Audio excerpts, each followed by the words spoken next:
નમસ્કાર વિદ્યાર્થી મિત્રો, જોઈએ દાખલા નંબર 16। નીચે આપેલ કાચા સરવૈયા અને હવાલા પરથી નીલા અને શીલાની ભાગીદારી પેઢીના વાર્ષિક હિસાબો તૈયાર કરો।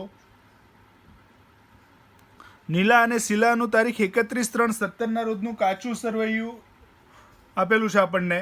કાચા સરવૈયામાં ઉપાડ, ગ્રાહકો એટલે કે દેવાદાર, માલ પરત જમા એટલે કે વેચાણ પરત, લેણી ઊંડી, રોકડ, ગાલખાત, ખરીદી, મજૂરી, મશીનરી, મશીનરી પર ઘસારો, ફર્નિચર,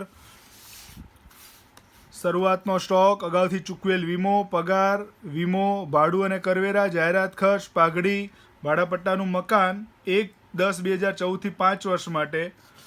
જમા બાકીમાં મૂડી, વેપારીઓ એટલે કે લેણદાર, માલ પરત ઉધાર એટલે ખરીદ પરત, દેવી ઊંડી, બેંક, ગાલખાત અનામત, વેચાણ, ચૂકવવાની બાકી મજૂરી, લીલા ભાગીદાર છે લીલાની લોન 8%ની।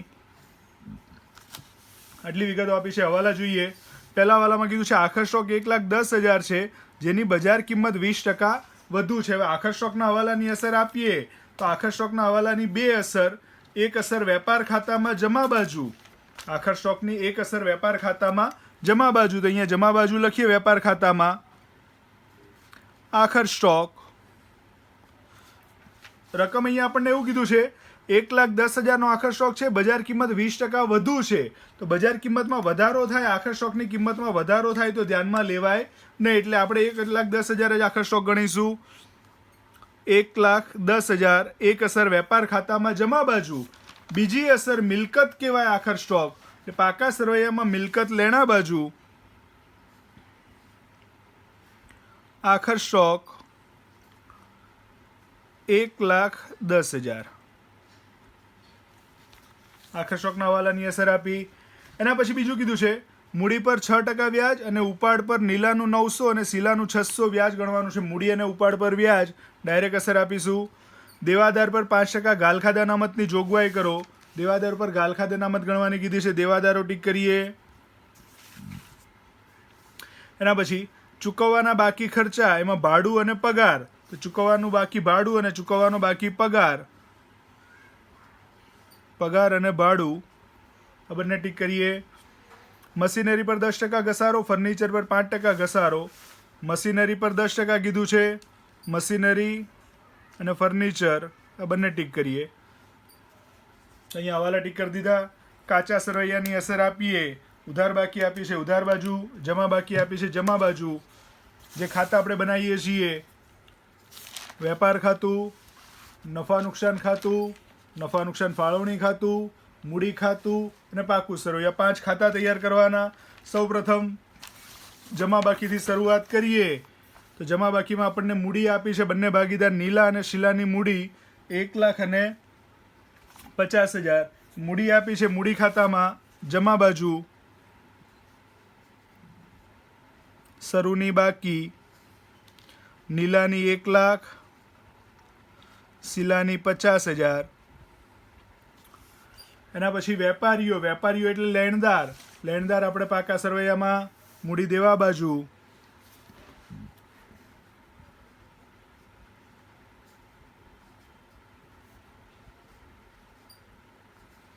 હવાલો નથી તો રકમ સીધી બહારના કોલમમાં 60,000 રૂપિયા। એના પછી માલ પરત ઉધાર, તો માલ પરત ઉધાર એટલે ખરીદ પરત, માલ પરત ઉધાર એટલે ખરીદ પરત, તો ખરીદ પરત છે વેપાર ખાતામાં આવશે, વેપાર ખાતામાં ખરીદીમાંથી માઇનસ થશે, ખરીદી માઇનસ ખરીદ પરત, ખરીદ પરત અહીંયા 3,000 રૂપિયા, જે ખરીદી લખીએ એમાંથી માઇનસ કરશું। એના પછી દેવી ઊંડી, દેવી ઊંડી દેવું કહેવાય આપણું મૂડી દેવા બાજુ,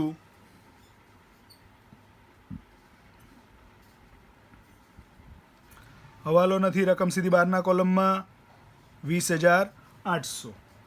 એના પછી બેંક શિલ્લક, જમા બાજુ છે એટલે બેંક ઓવરડ્રાફ્ટ કહેવાશે, જો ઉધાર બાજુ હોય તો બેંક શિલ્લક, એ જમા બાકી આપી છે એટલે બેંક ઓવરડ્રાફ્ટ 14,000 રૂપિયા। ગાલખાત અનામત, તો ગાલખાત અનામત છે ગાલખાતના કોષ્ટકમાં ગાલખાતનું કોષ્ટક આપણે નફા નુકસાન ખાતામાં અન્ય ખર્ચમાં બનાવીએ છીએ. ગાલખાત કાચા સરવૈયાની પ્લસ ગાલખાત હવાલાની, ગાલખાત અનામત હવાલાની માઇનસ ગાલખાત અનામત કાચા સરવૈયાની. અહીંયા ગાલખાત અનામત આપી છે આપણને, ગાલખાત અનામત લખીએ 1300 રૂપિયા. એના પછી આપ્યું છે વેચાણ. વેચાણ છે વેપાર ખાતામાં 2,60,500. એના પછી મજૂરીના બાકી દેવા. હવે કોઈ પણ ખર્ચ કે આવક ચૂકવવાના કે મળવાના બાકી હોય કે અગાઉથી ચૂકવેલા કે મળેલા હોય, ટૂંકમાં બાકી અને અગાઉવાળી જે વિગત છે એ જ્યારે કાચા સરવૈયામાં આપણને આપી હોય, બાકી અને અગાઉવાળી વિગત કાચા સરવૈયામાં આપી હોય તો એ પાકા સરવૈયામાં જ આવે. અહીંયા મજૂરીના બાકી દેવા કીધા છે, બાકી છે એટલે દેવું છે, મૂડી દેવા બાજુ ચૂકવવાની બાકી મજૂરી 2,000 રૂપિયા. એના પછી લીલાની 8%ની લોન. લીલાની લોન આપી છે, લીલા ભાગીદાર નથી, ખાલી લોન આપી છે તો લોન આપણે મૂડી દેવા બાજુ લીલાની લોન 30,000 રૂપિયા. હવે અહીંયા ટકાવારી આપી છે અને તારીખ આપી છે, તો ટકાવારી અને તારીખ આપી હોય ત્યારે વ્યાજ ગણવું પડે. તો લોન પર વ્યાજ આપણે ગણીએ તો લોન આપણને આપી છે 30,000, વ્યાજનો દર કીધો છે 8%. તો વ્યાજ ગણીએ તો 30,000ની લોન છે, એના 8% લેખે આખા વર્ષનું વ્યાજ થશે 2,400 રૂપિયા એક વર્ષનું. આપણને અહીંયા તારીખ આપી છે 1/11, તો 11મા મહિનામાં લોન લીધી છે એટલે 11, 12, 1, 2 અને 3 ટોટલ 5 મહિનાનું વ્યાજ ગણાશે. તો ગુણ્યા 5/12 એટલે 1,000 રૂપિયા. લોન પર વ્યાજ 1,000. આ ચૂકવવાનું બાકી છે, તો ચૂકવવાનું બાકી છે અહીંયા લોનમાં પ્લસ કરશું, પ્લસ ચૂકવવાનું બાકી વ્યાજ 1,000 ટોટલ 31,000. બીજી અસર, લોનનું વ્યાજ આપણા માટે ખર્ચ કહેવાય, તો ખર્ચ છે નફા નુકસાન ખાતામાં નાણાકીય ખર્ચમાં ચૂકવવાનું બાકી લોન પર વ્યાજ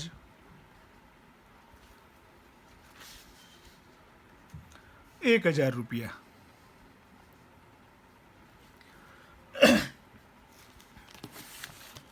જમા બાકી પૂરી થઈ. હવે ઉધાર બાકી. ઉધાર બાકીમાં પહેલું આપ્યું છે ઉપાડ.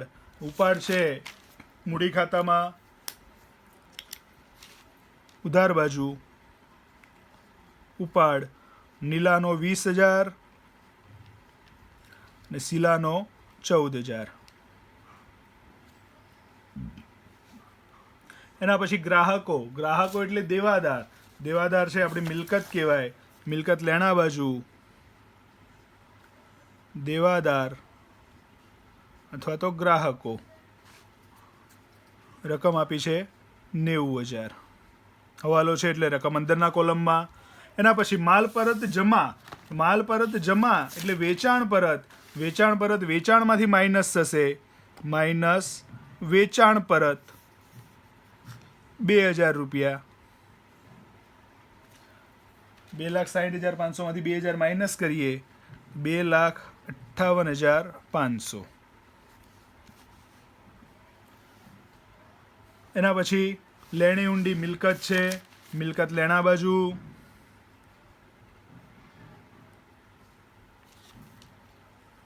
રકમ આપી છે 15,000. હવાલો નથી એટલે રકમ સીધી બહારના કોલમમાં. રોકડ શિલ્લક મિલકત લેણા બાજુ 1,000 રૂપિયા. ગાલખાત અહીંયા આપી છે 400 રૂપિયા નફા નુકસાન ખાતામાં. ગાલખાતના કોષ્ટકમાં ગાલખાત કાચા સરવૈયાની 400 રૂપિયા. એના પછી ખરીદી વેપાર ખાતામાં ઉધાર બાજુ 1,40,000 રૂપિયા ખરીદી, એમાંથી 3,000 ખરીદ પરત માઇનસ કરીએ એટલે 1,37,000. એના પછી મજૂરી વેપાર ખાતામાં ઉધાર બાજુ મજૂરી હવાલો નથી તો રકમ સીધી બહારના કોલમમાં 35,000. મશીનરી મિલકત છે, મિલકત લેણા બાજુ મશીનરી 36,500 હવાલો છે એટલે રકમ અંદરના કોલમમાં. એના પછી કીધું છે મશીનરી પર ઘસારો. અહીંયા આગળના દાખલામાં જોઈએ એ પ્રમાણે ઘસારો હવાલામાં પણ આપ્યો હોય અને કાચા સરવૈયામાં પણ આપ્યો હોય, ત્યારે કાચા સરવૈયાનો જે ઘસારો છે એ મિલકતમાં ઉમેરી દેવાનો, એટલે અહીંયા પ્લસ ઘસારો 3500 રૂપિયા, ટોટલ મશીનરીની કિંમત થશે 40,000. જો ખાલી કાચા સરવૈયામાં ઘસારો આપ્યો હોય તો એની એક જ અસર આવે, નફા નુકસાન ખાતામાં ઉધાર બાજુ. પણ અહીંયા કાચા સરવૈયામાં અને હવાલામાં બંને જગ્યાએ ઘસારો આપ્યો છે, માટે કાચા સરવૈયાનો જે ઘસારો છે એ પાકા સરવૈયામાં મિલકતમાં ઉમેરી દઈશું અને હવાલાનો જે ઘસારો છે એની આપણે બે અસર આપીશું. એના પછી ફર્નિચર મિલકત લેણા બાજુ હવાલો છે એટલે રકમ અંદરના કોલમમાં 12,000. શરૂઆતનો સ્ટોક વેપાર ખાતામાં ઉધાર બાજુ પર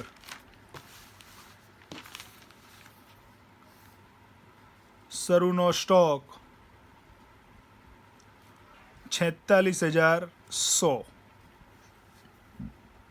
એના પછી અગાઉથી ચૂકવેલ વીમો, અગાઉ આવ્યું, અગાઉ અને બાકીવાળી વિગતો એ કાચા સરવૈયામાં આપ્યું એટલે સીધી પાકા સરવૈયામાં. અગાઉથી ચૂકવ્યા છે મિલકત કહેવાય, મિલકત લેણા બાજુ અગાઉથી ચૂકવેલ વીમો 200 રૂપિયા. એના પછી પગાર નફા નુકસાન ખાતામાં વહીવટી ખર્ચમાં પગાર હવાલો છે એટલે રકમ અંદરના કોલમમાં 23,000. વીમો વહીવટી ખર્ચમાં જ આવશે, હવાલો નથી, રકમ સીધી બહારના કોલમમાં 2,000.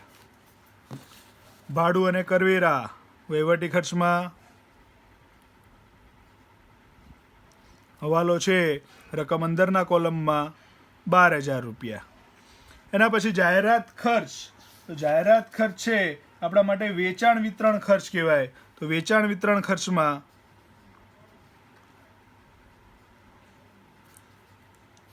2,900, હવાલો નથી એટલે રકમ સીધી બહારના કોલમમાં. એના પછી પાઘડી મિલકત છે તો મિલકત લેણા બાજુએ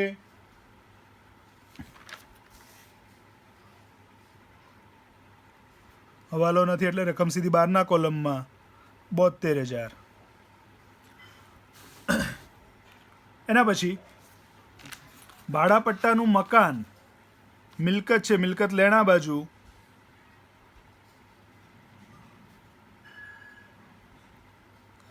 રકમ આપી છે આપણને 14,000. કૌંસમાં કીધું છે 1/10/2014 થી 5 વર્ષ માટે. તો અહીંયા ગણતરીમાં ખાસ ધ્યાન રાખજો મિત્રો, ભાડાપટ્ટાનું જે મકાન છે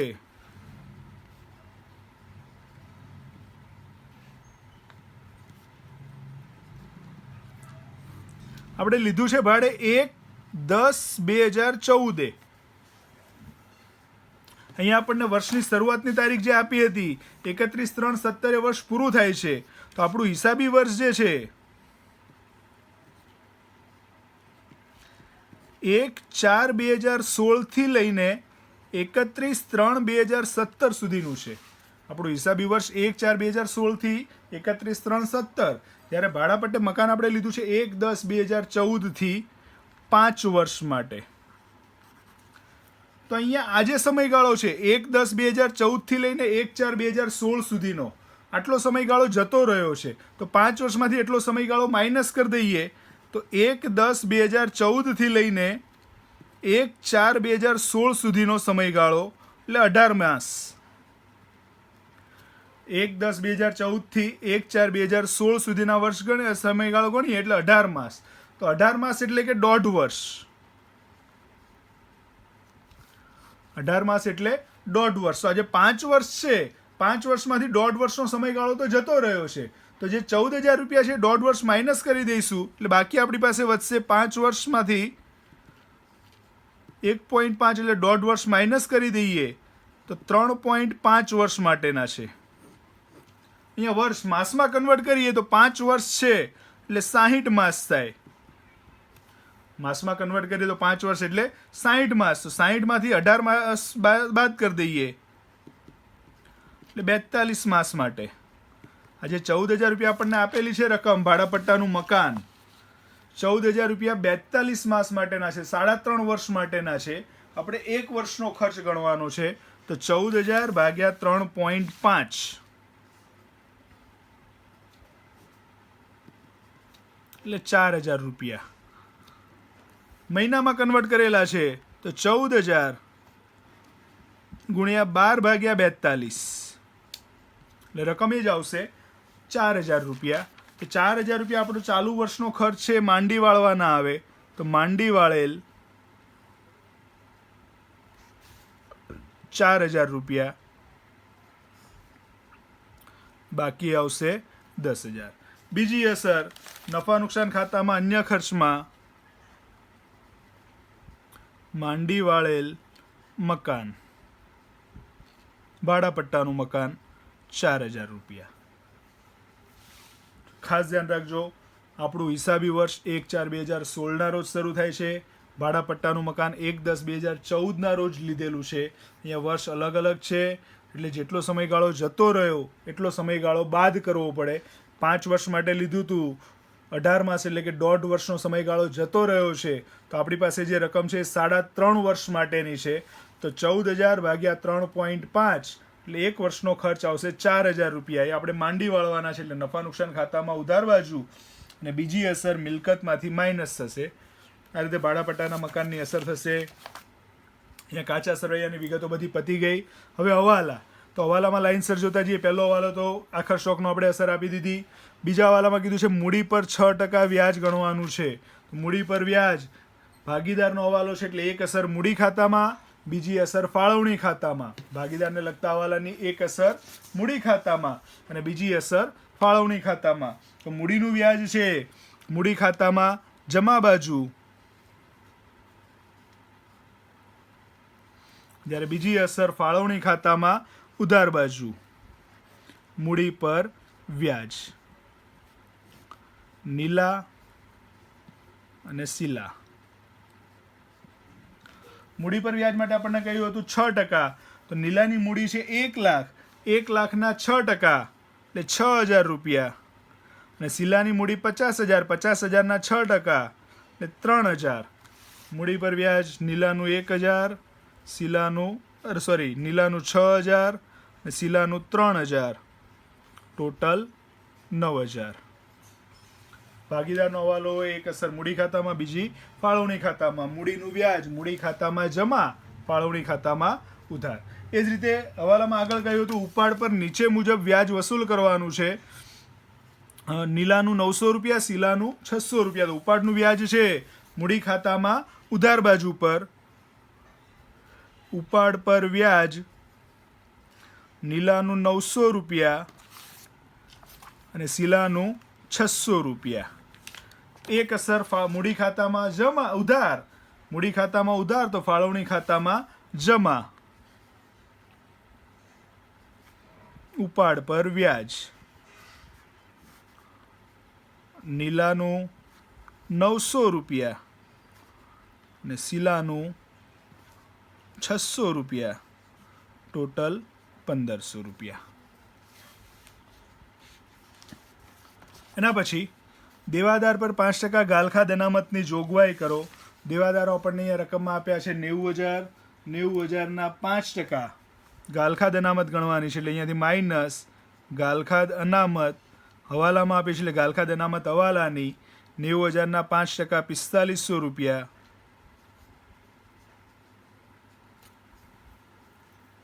બીજી અસર ગાલખાદ અનામતની કોષ્ટકમાં આવશે, ગાલખાદના કોષ્ટકમાં ગાલખાદ અનામત હવાલાની 4,500 રૂપિયા.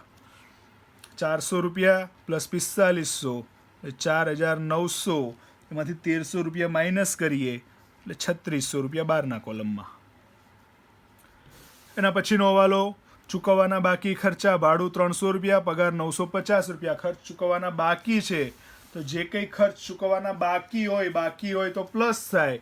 પગારમાં પ્લસ, ચૂકવવાનો બાકી 950, ટોટલ 23,950.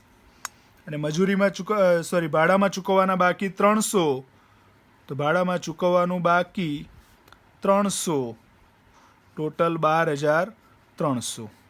બંનેની બીજી અસર, ચૂકવવાના બાકી છે દેવું કહેવાય એટલે મૂડી દેવા બાજુ પર, ચૂકવવાનો બાકી પગાર 950 અને ચૂકવવાનું બાકી ભાડું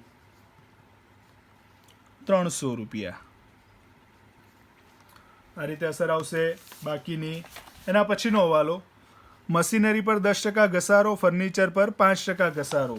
મશીનરી પર અહીંયા 10% ઘસારો ગણવાનું કહ્યું છે. મશીનરીની ટોટલ કિંમત 40,000, 40,000ના 10% ઘસારો 4,000, ડિફરન્સ આવશે 36,000. એ જ રીતે ફર્નિચર પર 5% ઘસારો કીધું છે. ફર્નિચર 12,000, 12,000ના 5% લેખી ઘસારો ગણીએ તો 600 રૂપિયા, 11,400. ઘસારાની બીજી અસર ખર્ચ છે, માટે નફા નુકસાન ખાતામાં અન્ય ખર્ચમાં મશીનરી પર ઘસારો,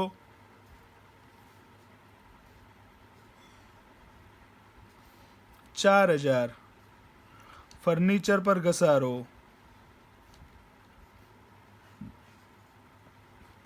600 રૂપિયા.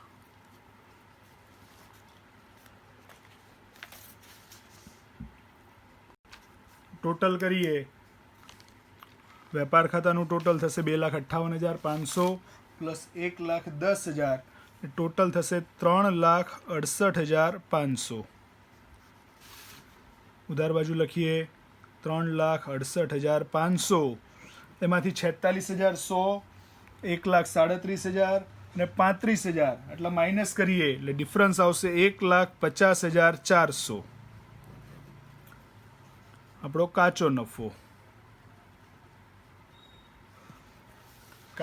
નફા નુકસાન ખાતામાં ઉધાર બાજુ 1,50,400. નફા નુકસાન ખાતાનું ટોટલ કરીએ, જમા બાજુ કોઈ વિગત છે નહીં, 1,50,400, 1,50,400. એમાંથી આ બધી વિગતો માઇનસ કરીએ એટલે ચોખ્ખો નફો આવશે આપણો 96,050. ચોખ્ખો નફો મૂડી ખાતા, નફા નુકસાન ખાતામાં ઉધાર છે, ફાળવણી ખાતામાં જમા. ચોખ્ખો નફો 96,050, 1,500 ઉમેરીએ એટલે 97,550, 97,550, એમાંથી 9,000 બાદ કરીએ એટલે 88,550. આપણો વેચણી પાત્ર નફો.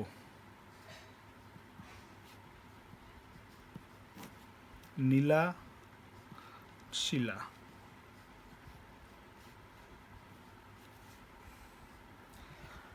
વેચણી પાત્ર નફો છે, અહીંયા આપણને રકમમાં અગાઉ કહ્યું હતું કે મૂડીના પ્રમાણમાં નફો નુકસાન વહેંચતા ભાગીદારો છે. મૂડીના પ્રમાણમાં નફો નુકસાન વહેંચે છે તો મૂડીનું પ્રમાણ, નીલાની શરૂઆતની મૂડી હતી 1,00,000, શીલાની મૂડી હતી 50,000.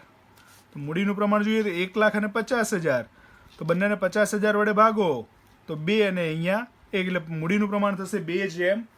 તો આ જે નફો આવ્યો 88,550 2:1 પ્રમાણમાં વહેંચીએ એટલે નીલાના ભાગે આવશે 59,033 રૂપિયા અને શીલાના ભાગે આવશે 29,517 રૂપિયા. 2:1 પ્રમાણમાં નફો છે વેચણી પાત્ર, ફાળવણી ખાતામાં ઉધાર, મૂડી ખાતામાં જમા. વેચણી પાત્ર નફો 59,033, 29,517. ફાળવણી ખાતાનું ટોટલ, મૂડી ખાતાનું ટોટલ કરીએ. નીલાનું જમા બાજુનું ટોટલ થશે 1,06,59,033. ટોટલ થશે 1,65,033. 1,65,033 એમાંથી 20,900 માઇનસ કરીએ એટલે ડિફરન્સ આવશે 1,44,133. એ જ રીતે શીલાનું ટોટલ કરીએ. 50,000, 3,000, 29,517. ટોટલ 82,517. એમાંથી 14,600 માઇનસ કરીએ એટલે 67,917. આખર બાકીની બીજી અસર પાકા સરવૈયામાં મૂડી તરીકે દર્શાવશું. મૂડી નીલાની 1,44,133 અને શીલાની 67,917. પાકા સરવૈયાનું ટોટલ કરીએ. 3,41,100 રૂપિયા.